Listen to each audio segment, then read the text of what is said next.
kemudian saya mengatakan Anda kafir, Anda sesat, ini masuk ke ranah radikal.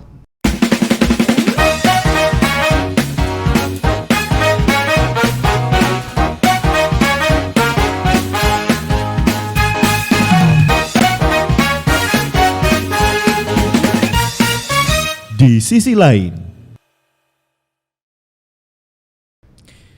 Oke, kembali lagi kita setelah sekian purnama gitu kan, kita nggak hadir di podcast Sisi Lain.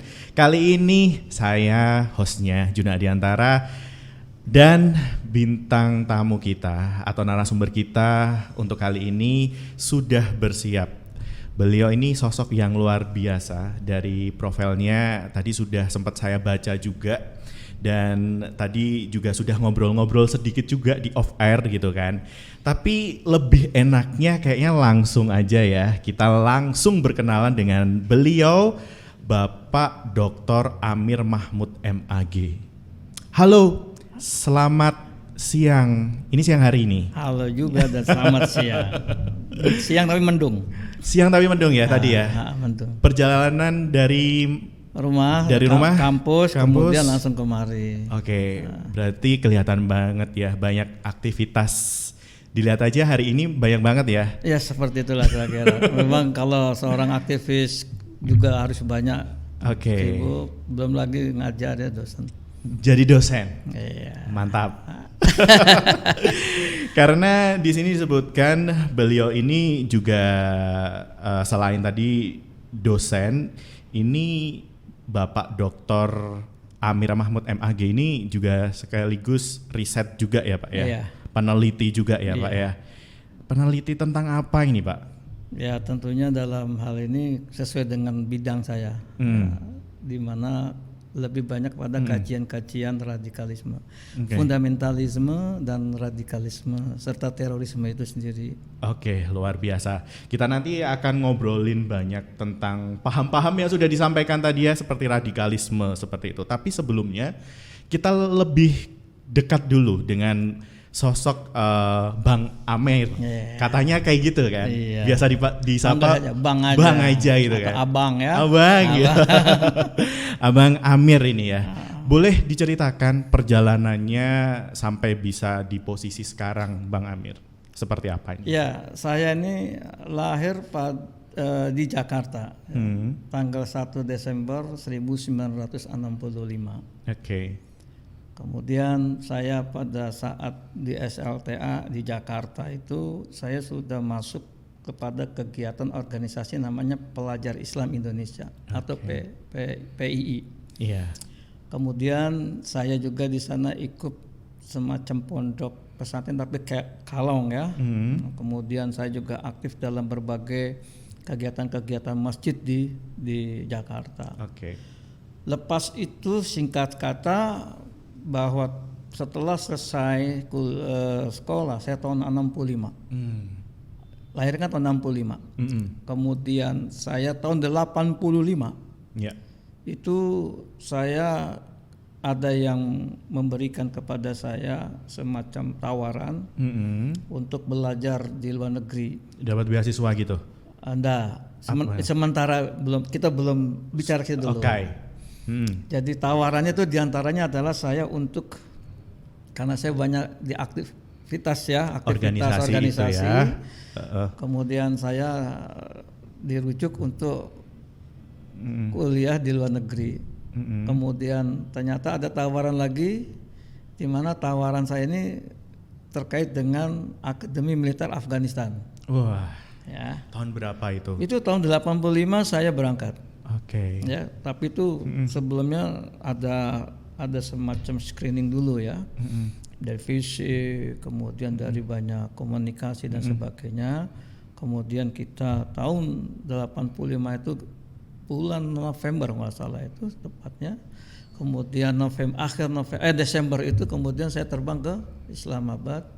Kemudian saya ikut masuk langsung ke Akademi Militer Afghanistan. Pangkat saya keluar Letnan 2 itu. Luar biasa loh perjalanannya. Iya, Letnan 2. Oke, di tahun 85. 85 selesai 88 akhir ya, 88 awal. Iya, berarti itu tentara resmi di Afghanistan sana? Ya, jadi sana itu ada saya di bawah naungan pemerintahan sementara, pemerintahan yang diakui oleh beberapa negara, diantara diakui oleh Pakistan, diakui oleh Palestina, diakui oleh Malaysia. Jadi di bawah pemerintahan pengasingan ya di Pakistan begitu. Itu berarti kalau misalkan tentara itu apakah sama pembelajarannya dengan tentara-tentara di Indonesia? Oh, ya sama ya? Cuman prakteknya pendidikannya beda. Juga. Saya di sana tuh 2 tahun, mestinya kan 3 tahun, tapi kan pemadatan dikarenakan program yang di sana kan karena kondisi negara sedang perang, maka 2 tahun. Dan itu pemadatan. Jadi cuman prakteknya kita langsung di lapangan. Di lapangan ini ya kita waktu itu memang zamannya saya dulu itu antara masyarakat Afgan itu dengan langsung dengan berhadapan dengan komunis waktu itu, dengan berarti Soviet. Bang Amir saat itu ketika ditawarin seperti itu nggak ada rasa takut nggak ada, gitu? Nggak ada. Nanti di sana mati sia-sia gitu kan? Pulang cuma bawa nama gitu. Karena di sana kita tidak pernah berpikir mati waktu berangkat. Berpikirnya adalah memang kita sekolah tadi itu, pendidikan itu ya. Benar. Makanya tadi juga disebutkan kalau Bang Amir ini juga riset terus ya sampai sekarang gitu ya.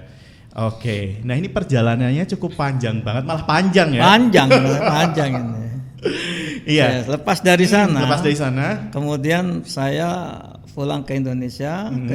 Kemudian saya ada berapa waktu. Rasanya saya ini harus ada yang mendampingi saya. Nah akhirnya saya nikah lah dengan orang Solo. Oh gitu ceritanya. Nah kemudian tidak cukup di situ saya berhenti. Kemudian saya berpikir apa yang saya harus kedepankan nih untuk masa hidup saya. Nggak bisa saya menggantungkan kepada apa yang saya pegang. Makanya saya langsung berinteraksi dengan dunia luas. Nah makanya saya ambil kuliah. Di situlah saya ngambil kuliah S1 lagi ya. Kemudian saya ngambil sospol. Kemudian saya yang kedua saya ngambil studi Islam. Konsentrasinya di sosiologi agama. Kemudian saya S3-nya karena saya kuliah itu cepat-cepat semua itu. Berapa tahun? Kalau S1 kan kita 4 tahun ya? Enggak sampai 3 tahun. Saya enggak sampai 3 tahun itu. Dulu belum ada aturan itu. Kemudian S2 itu saya hanya 1 tahun 2 bulan itu. S3-nya saya hanya hampir enggak sampai 3 tahun, enggak sampai. Dan tercepat pada saat itu. Sehingga tahun 2008 saya dapat gelar doktor ya di UIN Sunan Kalijaga.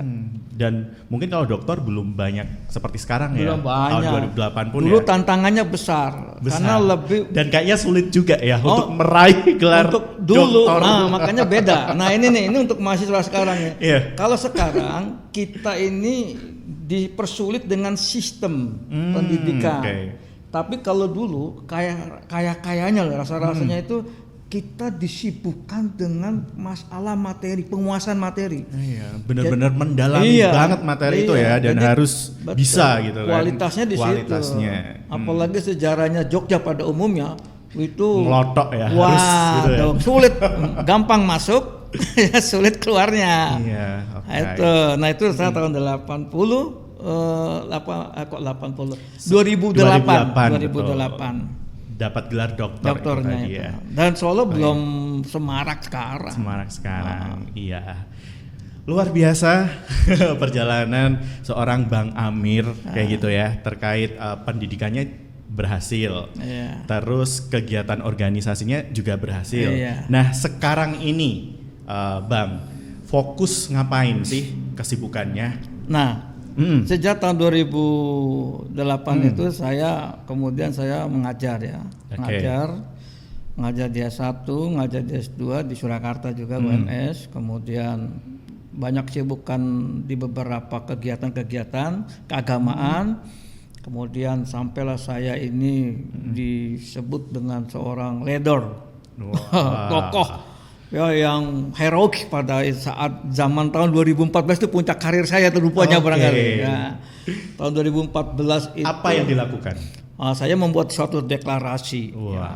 Deklarasi itu sebenarnya adalah memperkecil ya ruang gerak daripada paham radikal itu.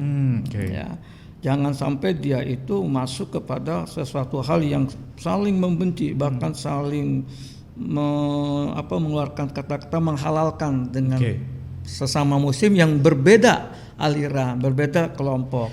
Dan disitulah saya mengumpulkan itu. Nah, itulah saya membuat sebuah kegiatan organisasi namanya Forum Pendukung Daulah Islam pada saat itu. Itu di Solo? Di Solo baru malah ya. Mungkin kalau di tahun 2014 juga belum familiar ya istilah-istilah seperti radikalisme itu tadi. Belum radikal. Nah, itu berarti kayak pioner gitu kan.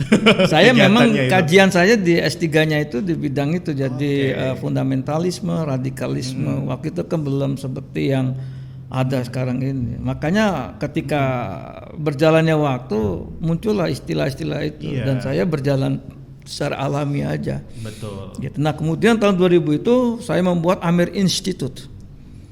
Sebagai pencerahan masyarakat. Amir Institute saya menggunakan di situ wacana. Saya tidak pernah terlintas dalam pikiran saya itu dengan pengalaman-pengalaman yang militeristik di sana. Tidak, saya itu udah saya buang. Itu tidak mungkin itu. Iya, betul. Ya, atau tidak mungkin. Itu mungkin kalau zaman kemerdekaan. Nah, itu ya. Betul. Nah, akhirnya saya menggunakan wacana-wacana ya, dan disitulah saya selalu berhadapan dengan cara berpikir ya. Jadi situlah muncul teori-teori yang saya temukan. Ya, itulah transformasi of knowledge itu kemudian saya nuangkan di Amir Institute. Berjalan terus bikinlah Amir Mahmud Center. Ini yang sekarang ini. Berarti ada sejarahnya. Ada sejarahnya itu. Kenapa Amir Mahmud Center? Karena memang ketika itu kita mengajukan untuk secara profesional ya, ada payungnya gitu, payung hukum. Nah, inilah di situ kita merubah Amir Institute menjadi Amir Mahmud Center. Nah, kegiatannya banyak kita kembangkan di masyarakat sebagai pencerahan kegiatan sosial indoornya, outdoornya, bahkan kita juga mengadakan acara bakti sosial waktu itu dengan masa COVID. Tapi di sisi lain, Amir Mahmud Center ini juga bekerja sama dengan Fakultas Filsafat yang terkait dengan term-term radikalisme ya, fundamentalisme dan radikalisme UGM. Nah, kemudian juga saya secara pribadi ini juga selalu ada kerjasama mitra dengan Mabes Polri gitu, dan tidak sedikit juga kegiatan saya juga dalam hal ini membangun Negara Kesatuan Republik Indonesia bersama Mabes Polri itu dengan lawatan-lawatan, baik itu dengan studi banding, baik itu dengan riset ya di beberapa negara, dan termasuk di Suriah, kemudian Libanon, kemudian di Cina 2 kali kita, kemudian di Spanyol, kemudian Italia, itu kita melihat bagaimana masyarakat religius di sana begitu. Kita lihat semua. Bagaimana melihat pola masyarakat berinteraksi di sana kemudian, kayak gitu ya. Termasuk kita juga melihat bagaimana sih kehidupan yang dulu seperti di Bosnia yang dulu itu pernah kita dengar di Indonesia itu perang antara Bosnia dengan saya lupa itu ya. Kemudian ternyata kita bisa melihat kehidupan masyarakat Bosnia, dan saya sudah ke situ. Jadi Eropa, Timur Tengah ya sudahlah gitu. Bang Amir, yang saya petik dari cerita tadi, sebenarnya Bang Amir ini berangkat dan tergerak seperti itu. Yang pertama pastinya rasa cinta terhadap Indonesia atau negara sendiri ya Bang Amir. Betul. Nah, itu bisa diceritakan juga seperti apa rasa sayangnya sama Indonesia. Suatu ketika ada kisah menarik. Kisah ini adalah sangat menarik begini. Saya kalau ke luar negeri, katakanlah saya ke Malaysia itu. Ya. Itu kalau saya mendengar lagu Indonesia Raya itu ya. Oke. Itu saya menangis. Ya. Iya. Bahkan kalau mendengar lagu kebangsaan Malaysia itu saya nangis. Nah, nangis apa? Ya itu tadi munculnya rasa ini tadi begitu hebatnya gitu loh. Ya, cinta kepada negara. Nah maka dalam satu sisi saya punya kegiatan, saya ciptakan Amir Mahmud Center itu di program outdoor. Outdoor di sini adalah melanjuti juga dari selalu kita wacana keilmuan di mana di ruang kelas atau di gedung gitu ya. Di sana kita buat sebuah simulasi-simulasi. Dan bagaimana Indonesia Raya bisa tegak di sana kebersatuan. Nah situ loh mengumpulkan sekian mahasiswa, aktivis mahasiswa keagamaan. Di situ ada Nahdiyin, ada Muhammadiyah, ada MTA dan sebagainya di satu tempat di Tawangmangu. Dari situ kita simulasikan ketika ada lagu Indonesia Raya itu hidup, semua melepaskan makanan atau semua aktivitas tadinya dia main olahraga, dia berdiri. Nah itulah digunakan oleh beberapa masyarakat di Depok kita waktu itu. Terenyuh sekali saya dengarnya, kegiatan yang sangat positif sekali. Karena pada saat itu pasti rasa jiwa nasionalismenya itu kelihatan sekali. Tapi gini, yang utama adalah dari kegelisahan akademik saya. Jadi kegelisahan akademik ini memunculkan beberapa pandangan. Yang di sana pandangan satu adalah kepada apa yang menjadi berangkatnya saya dengan komunitas-komunitas yang ada, hingga saya bisa kepada hal ini begitu loh. Nah disitulah kemudian saya harus banyak berinteraksi dan kemudian saya rumuskan. Maka muncullah beberapa istilah yang saya selalu gaungkan itu dengan fundamentalisme, radikalisme, kemudian dengan terorisme. Baik. Nah, ini menyangkut mengenai radikalisme, fundamentalisme dan juga terorisme ini. Mungkin bisa dikasih tahu ke masyarakat dan juga khususnya mahasiswa juga di sini yang nanti mendengarkan. Seperti apa Bang Amer? Ya, kalau fundamentalisme itu kan sebenarnya sederhana istilah itu ya kita gunakan. Artinya dia satu faham yang menggunakan dasar utama dia dalam merujuk. Kalau dalam suatu agama Islam ya kita lihat di situ Al-Quran dan hadis ya, fundamentalis sebagai dasarnya. Jadi suatu gerakan, satu langkah yang dimana dia menggunakan dasar-dasar ya. Nah, tentunya kalau dasar keagamaan dia menggunakan kitabnya masing-masing. Nah, Islam ini menggunakan Al-Quran dan hadis. Kemudian Nasrani ini ada Injil ya. Kemudian ada yang namanya Zabur dan sebagainya. Dan Taurat juga Tripitaka dan Weda begitu. Nah, jadi kalau kita berbicara fundamentalisme ini sebenarnya kita harus benar-benar meyakini apa yang menjadi keyakinan kita. Jadi fundamentalisme ini adalah to believe. Percaya. Jadi persoalan atau wilayah keyakinan.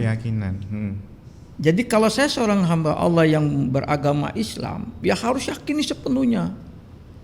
Islam adalah agama yang saya yakini. Ada juga yang Nasrani. Dia juga harus meyakini sepenuhnya keyakinan agama dia Nasrani.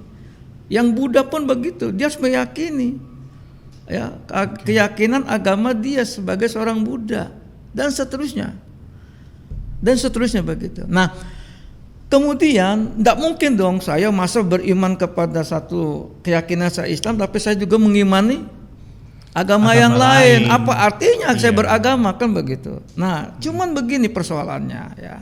Dalam kita meyakini suatu agama, keyakinan kita tidak boleh mengklaim ya kita paling benar, yang lain salah, itu yang lain sesat. Nah, ya. Jadi to believe ini harus bahwa keyakinan agama saya ini benar. Dalam konteks itu oke. the best. Saya menghargai itu. Jadi perbedaan nggak ada masalah karena keyakinan itu memang berbeda. Ya, ini kita belum masuk ke radikal ini. Jadi saya membahas ini dulu. Tetapi kalau kita ini hidup di Indonesia, ya, maka kita harus pahami bahwa kehidupan dalam bernegara itu ada aturan. Maka karena itulah di dalam dasar Pancasila 5 item itu yang utama, yang pertama adalah ketuhanan yang Maha Esa. Artinya bahwa orang yang hidup di Indonesia ini harus bertuhan. Iya. Tuhan kan beda-beda ini dalam tafsiran agama kan? Iya. Kan begitu. Jangankan agama yang lain, di antara kelompok saja pun berbeda-beda. Betul nggak? Iya, betul. Di antara keyakinan satu agama saja itu berbeda dan mensabdakan Tuhan. Oke. Nah, jadi kalau begitu, ini Indonesia inilah yang sebenarnya mengikat ini semua untuk tidak masuk kepada ranah yang bertentangan. Karena itulah semua orang yang hidup di Indonesia dari Sabang sampai Merauke, dia harus beragama. Iya. Orang beragama harus bertuhan. Betul nggak? Betul banget. Nah karena itulah hebatnya nih Indonesia, sehingga akhirnya ini diakomodir. Maka kalau begitu, bagaimana kita orang yang beragama? Kita harus percaya kepada Tuhan yang masing-masing. Itu agama masing-masing. Ya, keyakinan masing-masing. Keyakinannya masing-masing. Itulah yang hari ini, ya, pemahaman ini belum terlihat lagi, mungkin karena banyaknya euforia ya, mungkin masa-masa Orde Baru barangkali ya ini euforia reformasi dan sebagainya, atau mungkin karena era global ini membuat manusia ini hilang kesadaran beragama, padahal itu penting bagi kita. Nah, karena kita hidup di negara Indonesia yang bersafah Pancasila. Nah, kalau saja ketika ada di antara kita, ya, di antara kita ini yang lain beragama, kemudian saya mengatakan Anda kafir, Anda sesat, ini masuk ke ranah radikal. Oke. Radikal, ya. Ini yang dimaksud radikal ya. Nah, kenapa? Dia sudah masuk kepada action. Ketika ada perbedaan dan perbedaan itu dia anggap sesat dan ini menyimpang dari apa yang menjadi keyakinan saya katakan dia sesat, dia kafir, bid'ah barangkali lah begitu. Maka ini udah radikal. Nah, kalau begitu radikal apa? Ya radikal itu ada 3 tingkatan. Ya, ini masih panjang kan nih? Iya, masih. Waktunya masih panjang. Oke. Iya. Jadi radikal ini ada 3. Menurut saya ini ya. Jadi radikal dalam konteks lisan ini ujaran kebencian. Oke. Ya. Aksinya seperti itu Iya ya. tadi mencela, ya atau mengklaim kebenaran absolut ya. Saya yang paling benar, yang lain salah. Kemudian fisik. Ketika dia tidak suka, saya tidak suka dengan Anda. Ketika kelompok tidak suka dengan kelompok yang lain, maka dia lantas membuat suatu aksi kekerasan, gerunduk. Ini juga termasuk daripada radikal. Dalam konteks fisik. Tapi ada lagi yang namanya radikal itu kan radiks ya, itu paling dasar itu ya. Nah, radikal di sini ada radikal ekstrim. Nah ini aksinya. Jadi radikal ekstrim di sini adalah di mana dia ingin merubah suatu tatanan nilai, nilai-nilai dasar. Itu radiks kan dari akar itu kan. Dia ingin merubah ya, sebuah tatanan nilai kehidupan berbangsa dan bernegara yang tadinya ideologi Pancasila dirubah menjadi faham ini. Oh, berarti ini yang dimasukkan radikalisme. Radikal ekstrim. Ya. Iya. Karena sudah merubah tatanan, mau mencoba merubah ideologi.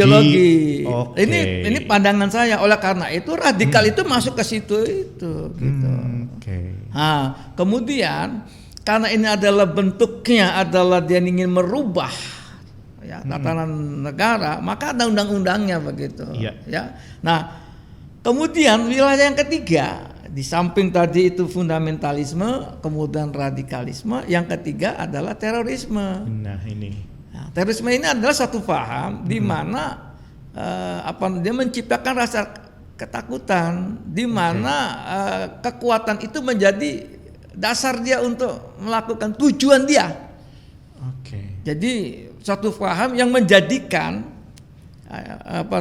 kekerasan itu, teror itu sebagai tujuannya dia. Itulah yang dilakukan banyak hari ini kelompok-kelompok seperti JI, ya, kemudian JAD, ISIS, ya, dan banyak lagi yang menggunakan itu, cara-cara seperti itu. Nah, sering saya ada dialog banyak ini, Ustadz, kalau HTI itu masuk mana? Radikal itu dia itu. Banyak bertanya seperti itu ya. Banyak. Oke. Nah, Bang Amer, ini mengenai sekarang ini kan juga bentuk radikalisme ini kan juga sudah menyebar, maksudnya ke perguruan tinggi juga, betul. Sudah ke kampus-kampus kayak gitu kan. Nah, ini sebenarnya perannya generasi muda yang sekarang itu dalam menyikapi hal radikalisme ini seperti apa sih? Oke, jadi begini. Paham radikalisme kan bermetafosis. Ya, dia sudah masuk ke ranah profesi. Ya. Bahkan tidak sedikit orang yang terpapar. Dia seorang dosen, dia itu seorang pegawai negeri, dia seorang militer, dia seorang polisi, ya. Sudah masuk ke situ, ya. Nah, di kalangan masyarakat kampus ini memang menjadi target, ya, menjadi target. Ya. Kenapa kok kalangan kampus gitu loh? Karena satu memang ini kan dia melihat ruang geraknya kan begitu cepat. Ini anak-anak muda yang masa ininya ya, keingintahuannya kuat, harus kuat dia untuk berpikir dan keingintahuannya kuat. Tidak sedikit mahasiswa yang terpapar. Nah, terutama dia masuk dengan cara-cara ya di dalam aktivitas kampus. Itu tidak terasa memang. Tidak terasa. Ya. Ada juga dosen ya. Dosen itu memberikan paparannya itu sederhana dia, tapi itu sebenarnya digiring. Nah, untuk kegiatan-kegiatan di kampus mahasiswa ini tidak sedikit yang saya lihat. Ya, hampir di beberapa tempat universitas ini saya lihat kendaraannya menggunakan kajian-kajian. Dalam contoh misalkan yang paling sederhana ini pada saat PMB ya, orientasi mahasiswa orientasi baru. Nah, itu dimuatkan itu. Mentoring maksudnya itu. Ini salah satu pendidikan yang nantinya bisa memberikan edukasi tentang radikalisme ini ya, agar mereka nanti dalam bergaul di dunia kampus kayak gitu atau dunia pendidikan mengerti dan paham kayak gitu. Salah satunya dengan sosialisasi seperti ini. Makanya di sinilah kita sudah banyak kehilangan ini jati diri sebagai orang Islam yang hidup di negara Republik Indonesia. Kehilangan banyak, baik itu kita cara memahami agama, baik itu juga kebangsaan. Nah, oleh karena itulah saya bersama beberapa rekan-rekan membuat sebuah kegiatan yaitu terkait dengan moderasi beragama. Ya, ini adalah untuk membendung arus-arus pemikiran yang banyak di sini kita temui ya, berpikir ketidakadilan, berpikir ekstrim, berlebihan dalam beragama dan sebagainya. Ini merusak.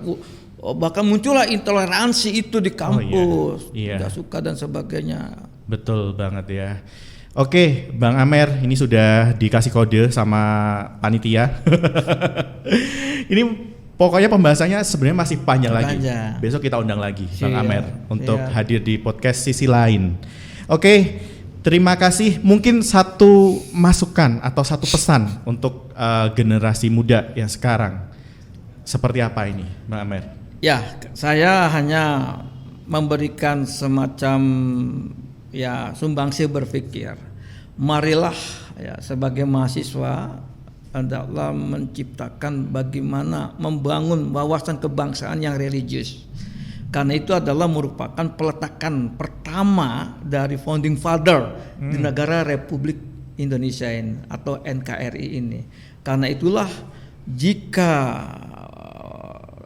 generasi khususnya adalah mahasiswa ini dia tidak memahami ini, maka dia tidak mungkin bisa membangun negara yang kaya raya, yang makmur, yang sejahtera, yang dimana hidup di masyarakat ini saling menghargai, menghormati, menjunjung nilai-nilai yang di sana berbeda.